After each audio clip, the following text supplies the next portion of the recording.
Bonjour à tous, bonjour à toutes.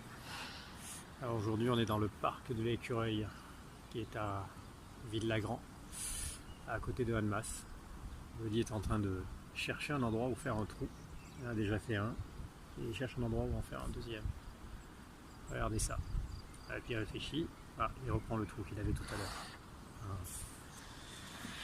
J'espère que vous allez bien. Nous on va bien, surtout qu'en plus aujourd'hui il fait soleil, il fait beau temps comme on dit. Donc agréable. Sur cette vidéo, j'aimerais qu'on parle de quelque chose qui est intéressant.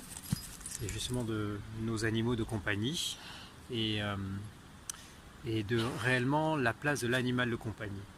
Souvent, les gens confondent animal de compagnie, animal de protection et animal de réconfort. La plupart des gens ont un animal de réconfort, d'autres un animal de protection sur lequel ils projettent un besoin de sécurité.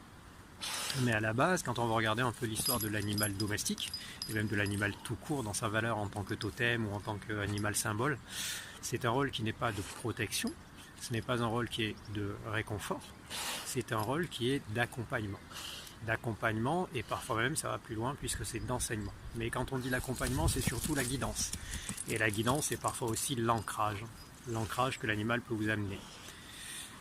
Et cela pour vous dire que ce qu'on doit comprendre, c'est que l'animal de compagnie est là pour nous accompagner et donc pour nous aider dans quelque chose. Et nous aider dans quelque chose, c'est souvent nous aider sur nous-mêmes.